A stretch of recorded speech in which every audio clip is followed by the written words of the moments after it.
If you like this video, please give it a thumbs up and hit the subscribe button as well as the bell to be notified of future videos. Thank you. Hello Internet. I have to tell you that I'm excited today because I've got a female police officer here. She was actually one of the very first who joined the South African police force as a female officer. Her name is Sarie van Niekerk. She said to me she can do this in English so that more people can follow us. Sarie, you are most welcome here. Thank you for doing it. Shall we start at the beginning? Where do you come from? Good morning, everybody. Here I am. Let me first of all introduce myself to you. My name is Sarie van Niekerk, and I was a member of the first official group of policewomen who was trained in the Police College of Pretoria in 1972. I say first official group because in 1914, the area commissioner of the Western Cape decided to appoint a couple of women in the detective branch, but without any experience, without any training. He appointed 3 women, but the experiment lasts only till 1920, and then they realized it's not working. And ever since, Parliament didn't want to give permission for women to join the police until July in 1971. The then Commissioner Gideon Jubera, said it has released a media statement saying that the employment of women in the police is now passed through Parliament, and as for our 1st of January 1972, ladies can apply, send all their applications in, and they will be asked to come for a personal interview by a panel of people, and then which I did immediately. Why? I don't know.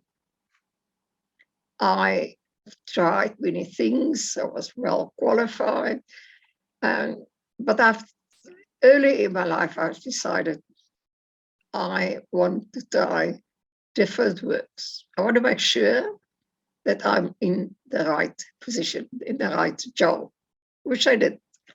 I'm not going to mention them all, but let me tell you, that was experiences of my life. And then I applied, and on the 3rd of January 1972, I was accepted to the police. I was sworn in with 4 other people at the then John Foster Square, and we started working in offices, which was a complete new experience. Being surrounded by people in uniform, to me, was an absolute new experience. And as from the very first day, I felt the discipline, but also I felt like part of the family. It didn't feel for me as if I walked into a complete new, strange world. I ended up in an office, 2 beautiful old warrant officers, which was just about to retire. And I did typing. Yeah, I was a good typist in my day. But I enjoy every moment of it, let me tell you that. And I met some people there with whom I kept friendships for many, many years after that. And then the time for us to go to college came closer and closer. But 10 days before that time, I got a kidney stone. But I refused completely to go to the hospital. I told the doctor, if you send me to hospital today, I'm going to lose the opportunity to do the one thing in the world that's going to mean the most for me in my career. So give me medicines.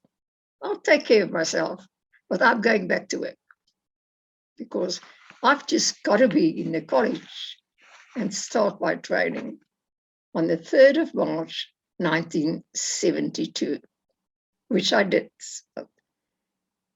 As from the 2nd of March, that afternoon, 102 ladies literally invaded the police college. We broke the fine blue line of men that was existing for 49 years.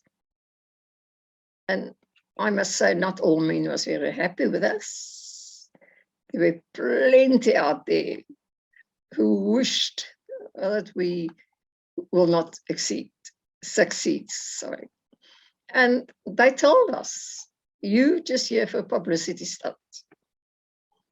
But we promised ourselves, and we promised our dear, who became a friend of the head of police, women police, Brigadier Devine Botha, yesterday Brigadier Devine Botha. We promised her that we will succeed. That very first day, we was all gathered in the old zinc church building on the college building that was since demolished. And Brigadier Botha welcomed us. You know, she told us that you must just remember, you 102 ladies sitting out here, you all are handpicked. I picked you. Please, you just have to succeed. Please don't fail me, because if you fail, then I'm failing and I'm out of a job. And she said to us, you know, you are really the group of ladies who are prepared to take this big step into a man's world. She warned us, it's not going to be easy because there's a lot of men out there who doesn't want us there. And she told us, she said, you know, from now on, please, whenever you step out in your uniform, you must look like princesses. You must be proud of yourself. You must be proud of that uniform. And you must be proud for the job that you do, and proud to serve your country. Because that's what the police means. Serve and protect. Oh, she said a lot of more things, but by then we were all in tears. So when we left the church, we were all crying, and we all decided we are not gonna follow. I have to tell you about the conditions, the qualifications that they needed. It was at least 18 years old, not older than 35. Height, 1.62 meter, specified 1.62 meter. Weight, now listen to this, in preparation of height. And let me tell you one thing, Brigadier Botha was very strict on this. And through, as long as I was in the force, as long as she was in the force, she checked on you. She made sure that your weight is in proper proportion with your height. Must be single, fully bilingual, South African citizens, be prepared to serve in any branch of the force, in any part of the Republic, and in Southwest Africa. Applicants must be physically and mentally fit, of irreproachable character, and in possession of at least a matriculation certificate. And if I remember correctly, in that first group of 102 ladies, there was a lot of us that was graduated. So it was really a hand-picked group. And the training we got was, well, I would say 80% the same than what the men got. We just didn't concentrate so much on the military side, but we had our military part, our subjects, including training aspect, but with less emphasis on the military aspect. The course included statutory law, criminal law, criminology, sociology, human and racial relationships, first aid, and the safe use of firearms and self-defense. And believe me, those instructors in all those subjects, the very, very first time that we walked into each of them in the class, they said to us, you must work hard, because if you fail, then I fail. And I haven't got a job. And then we came on a parade ground the first time in history, when we stepped onto the parade ground. And those days I wasn't aware of the fact that the parade ground in any military place is like holy ground. And our commander in the college was the then Captain Paul Botton. Paul Botton was well known for his horse riding. He was always in the front, on the leading of the horse parade at the opening of Parliament, and as neatly and as beautifully did that, he did his job. And he told us, he said, you know what? I don't really know how to handle you. We all need each other. You must help me, and I will help you to make a success of this first group. And he told us what he expects from us. He said to us, I remember, he's since passed away, unfortunately, but I remember he said to us, you will be like my own daughters. I'll try and be a father to you. So if you've got problems, feel free to get, and you know, be really, really, if it wasn't for Brigadier or Captain Botman, I don't know how we would have made it. He really was there for us. Yeah. We worked hard, very, very hard. But we also play hard. I can't go into everything that we did. But yes, and then of course, we lived in a dorm called Whistle. I don't think it's very easy for 102 grown-up women to live together in the same dorm.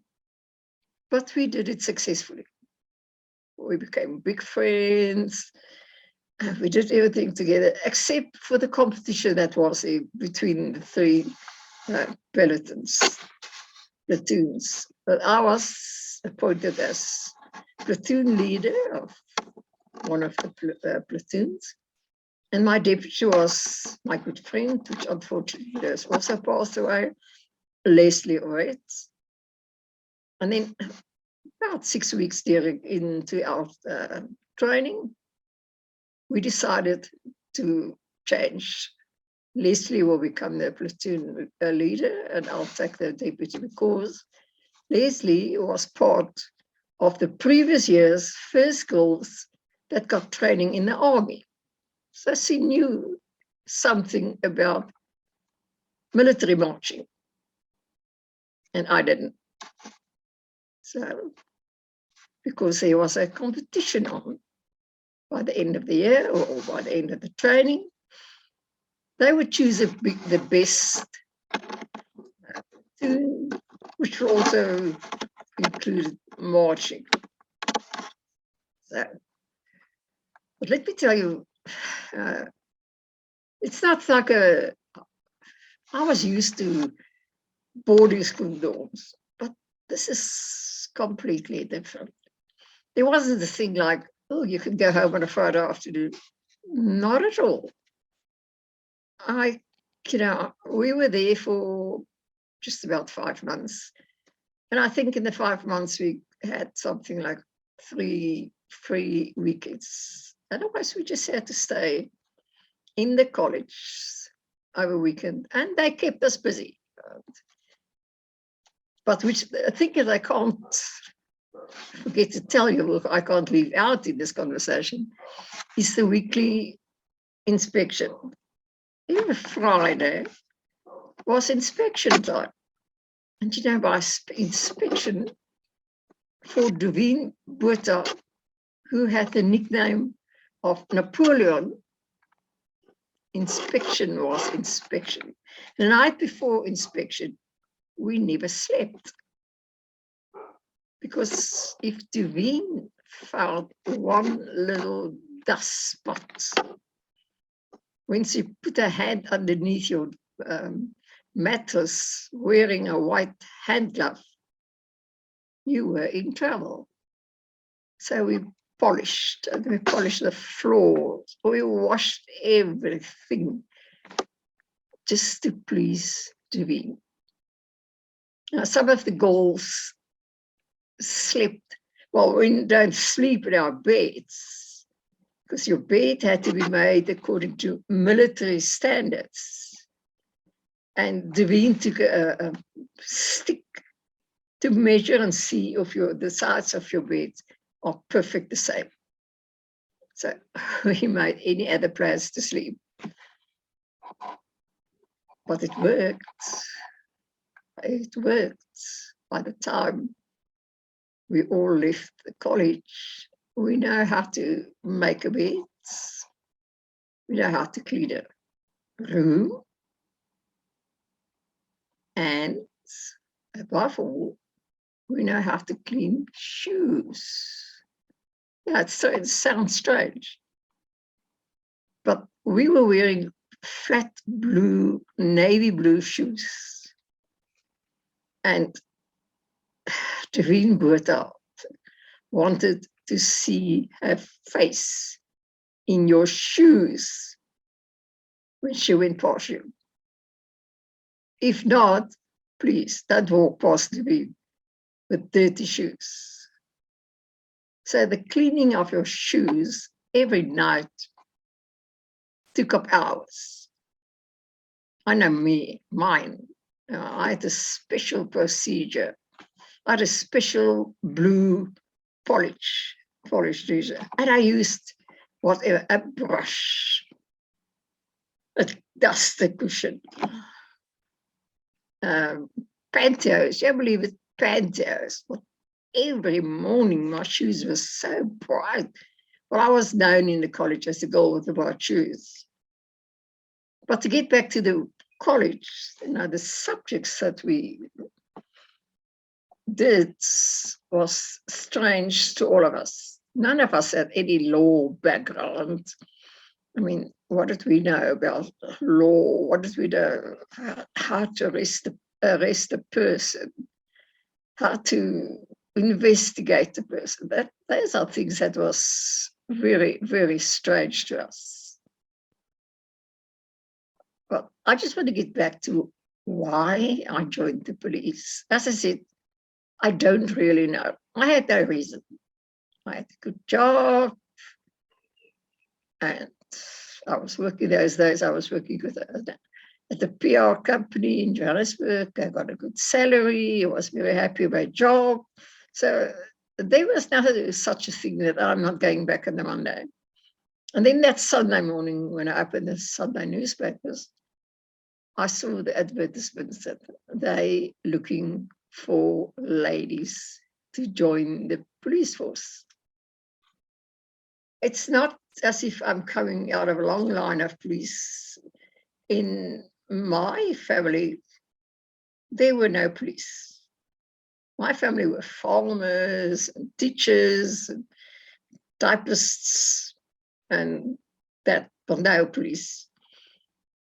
That's, I have to tell it here to you. I remember when I phoned my parents to tell them that I've joined the South African police.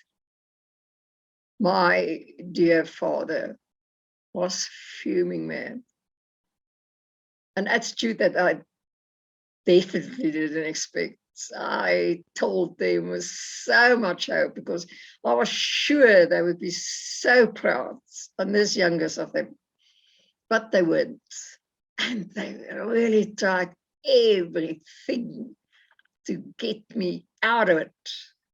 My father wanted to give me a 6-month holiday tour overseas, but nothing could change my mind. And my father stayed like that for a very, very long time. In fact, with our first passing out parade, yes, first, like a passing out parade in the winter, in June, on the parade grounds in the police college, they didn't even come. My father just said to me, I'm sorry, we can't. But as the time went on, as I went further, I worked in the police, they started to accept it. And later on, they were proud of me. My dad even apologized to me for their initial feelings about me joining the police force. But let me tell you about a couple of instances that happened personally to me. And of course, that's what all this, it's not what all this interview is about. This interview, as you probably all know, the police next year will be 50 years when the first police joined the force. And this is to commemorate that time. But I also see it as an occasion to try and bring back the discipline and the proudness, what shall I call it? A lack of discipline, yes. A lack of training, which I'm talking about current, yes. But I think the police force, to many women and men, has just become just a new job. It's not anymore a career calling, it's just a job. And maybe the adventure with it. Before I go further, I want to tell you about our uniforms.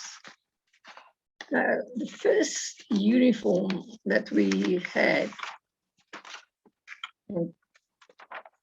maybe you've seen it, maybe you don't, because it's not the uniform that they're wearing today. It's more or less the same on what they're wearing today. But ours were just, man, it was made for you. Our uniform was designed by the well-known designer Chris Levine. And it consists of pencil skirts, beautifully matched with stockings, yes, stockings every day, and a court shoe, blue court shoe, with a cute hats, blue hats, and a bow tie, the light blue shirt, as you can see on the photos that's going on this recording. And the first time that I put that uniform over my head, I can't, that is a feeling that I can't describe. There was just so much feelings. And I think that was a moment when my blood really turned blue, because that's what that uniform is doing to you. And there's a feeling of proudness. You know, when I was walking down the street in my uniform, I used to look around, who's looking at me? Because I want them to see me. I mean, not because it was a new fancy trick from the police, but because I was really proud to be in it. But back to the college, the fact that we worked hard, the fact that we grown up women, fancy strips, we didn't take our chances. We did, like naughty school kids, because it was strictly for without permission. And you really need a very, very good reason before you can get permission to leave the college grounds. So, which me and my best friend, Anneke Strutte, who's still friends, we are still friends today. One day, I can't remember exactly what the reason were, we got permission to legally leave the grounds. Discovered an arts and craft shop in the center of Pretoria. We walked in there, and I choose a big box. I remember it's a Spanish woman dancer. I just fancied this thing. And I said to the lady, I want this. She said, have you worked tapestries before? I said, yeah, I know. So it's easy. She said, because if you don't, I would suggest buy a smaller one. Anyway, I took it. Now it brings me to the reason why I tell you this story. We had study hours at night time, like school kids. We had study hours, strict study hours. And grooms were visited. Brigadier Botha could pitch up there anytime to see what you're doing. And you were supposed to study and not doing anything else. But I got so entangled in this tapestry that every night when my work was finished, I pushed my books aside and I take out my tapestry, I relax, I work nicely. And then one evening, somebody opened my room door, and who walks in? Duveen. And here I sit working my tapestry. I went cold as big as I am. She looked at me. She said, you know what, Sarie? If it wasn't for the fact that you got excellent marks for your test yesterday, you would have been out here, because you are supposed to study. Needless to say, that was the last night that I worked my tapestry during the study times. But what I want to say is that I've still got that tapestry hanging in my house all these years later. And every time I look at it, it brings back so much memory, like so many other things that I came across in the police that's still with me today. And then that same afternoon, the one that we went out legally, as we walked past the rugby fields back to our dorm, we saw the car of the then Commissioner Gideon Hubert coming on, and we were learned, if you see an officer, you salute it. But what we forgot, we were in private cars. So we stopped at up the hands, and we salute the general. He just gave us a little look, a little smile, and he saluted back. And then we realized, girls, you know what? You weren't supposed to salute him. You were just supposed to stretch your arms and stand and pause for a second. But he accepted in the spirit that it was given. And besides, as I said, all the the written subjects and all that jazz, like we call it, we also had to go through training of handling firearms. Yeah, what shall I say? Firearm as such for me wasn't something new. I grew up on a farm. I grew up with a father who goes on hunting trips every winter. And as from a small girl, I always went with him. So I knew how to handle a gun. But that's guns to shoot animals with, or to shoot rabbits with, like .22s or 222 or whatever you want. But in the college, we had the 9mm Walter pistols, which is a complete different story. We had the greatest of jokes shooting range, because some of the girls, sorry girls, I don't mean anything by calling you girls, it's just a little nickname. Some of the women, it was the first time ever that they touched a firearm. And not all the instructions on the fire range was as nice as those in the classes, because it's a dangerous place. But we all managed to pass it, because you had to pass your firearm license. Otherwise, you would have gone out of the college without a firearm. I don't know how many of the girls ever used their firearms after that. I know I did, but we know how to do it. Although the instructors some days just shook their heads. One of them one day said to our platoon, you know what, I wish I can just chase you out here. But by the end, he had to admit, we're not that bad. And then came the day that we had to run through tear gas. They threw a tear gas bomb, and we had to run through that to train us how to do it when we come out of these riots or something, because we really went out in the time that the riots just started in South Africa. It's the time that the police still used tear gas to disperse rioters. But what an experience. Yeah. Some of us just ran through it. Some ran in and stopped. And then they had to be helped out, because once you stop, you're in trouble.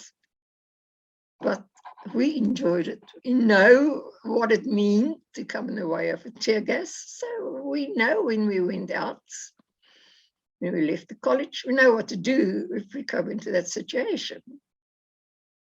And then 5 months later, just before our passing out parade, one day when we arrived at our classes, there was a long, tall, straight up man. Gee, what a nice man. And he was introduced to us as General Christy Zitzman.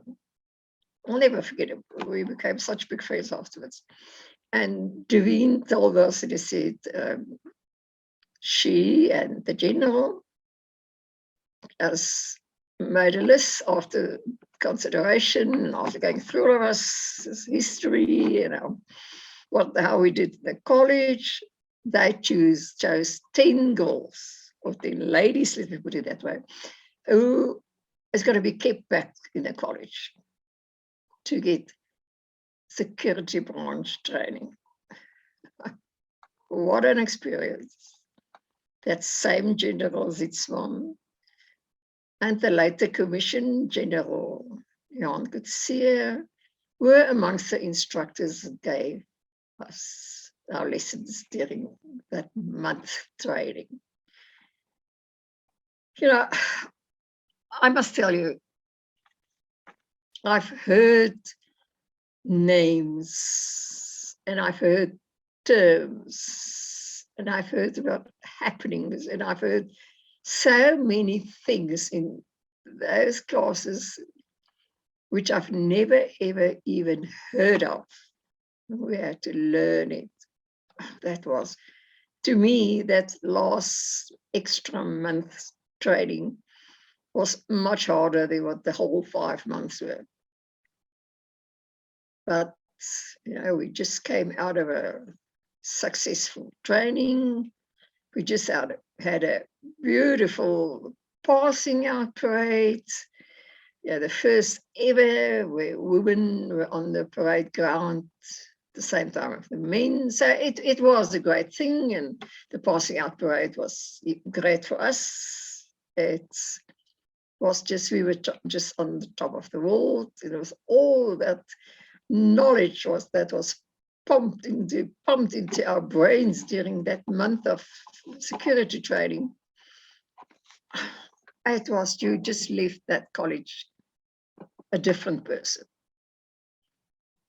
And then I, myself, and two other girls, we were 4 altogether. I remember it was this same Leslie, who was our platoon leader, and then a girl called Frida Miller, and another one called Susie Brits, which unfortunately, like Leslie, has also passed away in the meantime. The 4 of us was placed at the security branch at the then John Foster Square. And, you know, then when there was a security branch,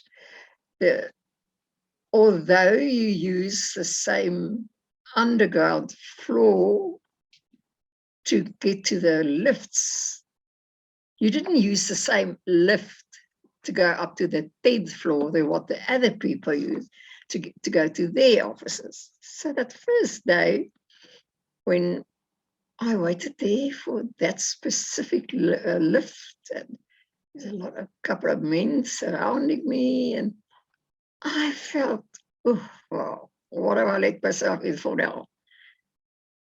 But, you know, they welcomed us with open arms. There were some of them upstairs who told us straight away, they said, there's no place for you here. You weren't lost, but here's an office for you. And the first couple of days, we just sort of got material to study, to get the background of what security police are doing in South Africa. Why is it necessary to have a security branch? And once again, as I said, I've learned so much. I knew one name, and that was Nelson Mandela, because I was a fairly rebel when I was younger.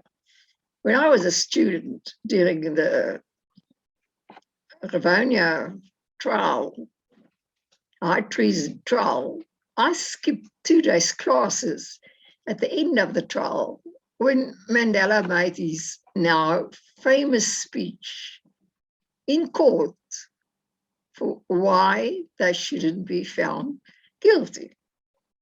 Why what they did wasn't high treason, but was they stand at their point. This is what they want for South Africa. And even if they get sent to jail, that will still be their attitude, because South Africa is there for all. So when we learn about Nelson Mandela in the security branch, but all the other names that come with it, I can't tell you here exactly who it was and what they did. I'm not privileged to do that, or I don't want to do it. That hasn't got to do it. That's, as far as I'm concerned, sort of secret, not secret, but secure information. But it was a complete new world. It felt obvious as if we were plucked out of an atmosphere and like something out of space, just dropped in South Africa in the middle of Johannesburg and say, here you are, serve the country. We had beautiful days, we had our bad days, we had very interesting investigations. We met a lot of people that I would have never met if it wasn't for my time in the security force. But there is one incident that I have to tell you. I can't skip the security branch time without telling you this incident.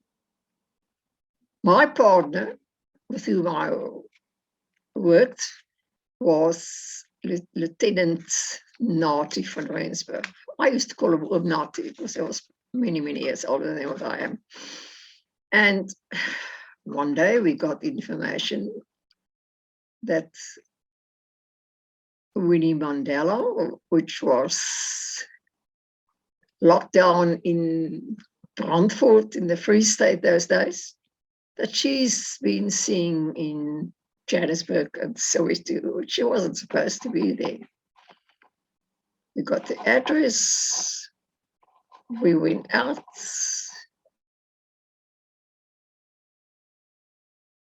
Before she arrived at the place where she was supposed to be, where we arrested her, and we take her into the security branch to investigate the reasons for why she's not in Brandfort. As we got in the lift and the lift started moving, she looked at me and she said to Amalti, who's this? I said, oh, this is one of our new sergeants. And then Winnie said, well, what's she doing here? He said, no, we've got goals in the security branch now. We felt it necessary. And I'll never forget, Winnie was dressed from top to toe in a bright yellow. She was thin and slender, beautiful. She had on a bright canary yellow dress with the same color of shoes and a same color headdress. And she looked me up and down, and she turned to her mouth and she said to me, oh, that's fine. Pleased to meet you. But it's just one more person whose threat we will be slaughtered the day when we take over this country. I was flabbergasted. I thought, God, what now? How can a woman say something like that? Is it possible? Could it possibly have happened? And then I spoke to him Nazi afterwards. He said, yeah, man, forget it, It's Winnie that. And that's the kind of things that she said. And well, I must say it wasn't the last time that she made these kind of remarks to me. Not always the same, but in the same sort of line. And yet, afterwards, after I left the police, of course, I met Winnie on several occasions, and she was quite civilized. Rest your soul. But that's one of the things I said.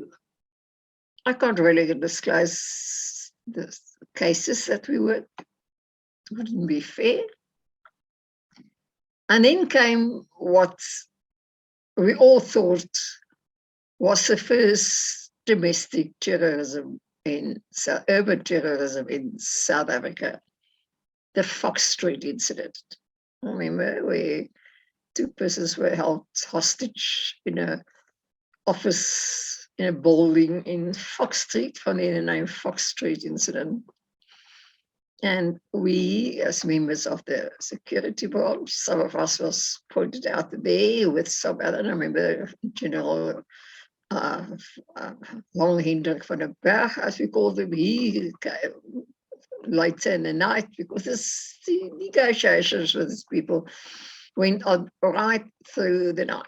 And we were all, I remember the crowds gathered in the streets, and the streets were cordoned off. There were snipers on the walls, just in case.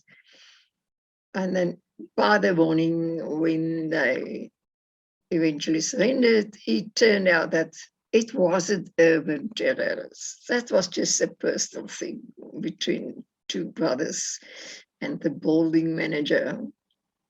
What a relief. But that day, I decided, I think I've had enough of security branch work. It's just not for me anymore. I need more experience in more divisions of the South African police. And then on the spur of the moment, I to the detectives in Boksburg. But when I arrived in Boksburg, there was no position for me at the detectives. Besides, I wasn't trained as a detective yet. I had to go through that. I was placed in charge office, which is an experience on its own. And then came 76, that I moved to Boksburg during 76, and then came the 16th of July, which we used to call the Soweto Day. Today's Youth Day. And they took me out of the charge office and they put me on a night shift in the radio control room, where we worked 12 hours, 7 days a week without. But to OMG, the things that came over for ambulances, and this happened, and how it's going there. It's been so, rocks are throwing at them and all those. And I thought, well, geez, am I still prepared to serve and protect the country if things are like that? And I decided, yes, I've come so far. Why not? I am in it now. And the nice of it, those days, then I worked in uniform, which I didn't do when I was at the security branch. And I loved that uniform. I think some days I think I made the change from the security branch to a different branch just to be in uniform, because that's just the way I like it. I just thought that uniform was make me a different person. But the experience that I got there, first from the uniform inquiries, and then in the charge office, in the radio control room, that was absolutely wonderful. And I'm carrying those disciplines and that experience, and some of the people that I work with there, I'm still carrying it with me. I'll never forget that. That still plays a big part of my life. And then I was transferred eventually to the detectives in Boksburg. Beautiful. I was the first lady in Boksburg who was working at the detective branch. I worked with an old colored Lieutenant Morton. We used to call him Wimpy. And, Wimpy was just what I needed to be my monitor as a young detective. Because this old man, he knew what he did. I don't think there's a detective with more experienced and more ways of doing things then Wimpy did. And I learned so much from Wimpy. Really, it was incredible. Wimpy mostly concentrated on the gangsters in Reiche Park, which is a colored township in Boksburg, because he lives there. So he knew exactly. You could ask him any time of the, hey, give me the name of that. Who's that gangster leader? Who's that gang leader? So he took me in. We went into the gangsters' headquarters and in the gangster rise. That was about the time that the gangster rise, the activities started rising in Reiche Park. Just about every day somebody was shot and killed. At first it was shocking to me to see what really happened there. It was Reiche Park was then and still is a very poor township where drugs and gangsterism was on the top of the order. But nobody could escape Wimpy. He just knew where everybody was hiding. And he just went in and he took them out. He just brought them out there and he arrested them. Not many of them got charged, but they, although they feared Wimpy, they know, we must behave ourselves, after Wimpy died and I left the police, we still remain friends up till the day when he died. Many a day, I just got in my car and I drove out to Reiche Park and I had a nice cup of tea with him and his wife. She always made sure that there was cookies when I came to visit them. That's really one person that I still miss in my life. Although he's passed away for many years ago. But that's some of the things that I took with me when I left the police. I would say number one, discipline. Not that I wasn't disciplined. I grew up in a very strict house, but the kind of discipline that I got from my parents was different than the kind of discipline that I got to the police. And I took with me proudness, proud to be a policewoman, proud to get the opportunity to serve and to protect our country, because that's what the motto of the police is, or was, because it seems that today it's a bit fallen away along the way, is to protect and serve. And as I say, okay, I'm just going now up till now. I can't say my whole police life and what I took away after that, because when I eventually left the police force, I went to the other career where I also used the police. But what I took away there from the first two divisions that I worked in is still with me today.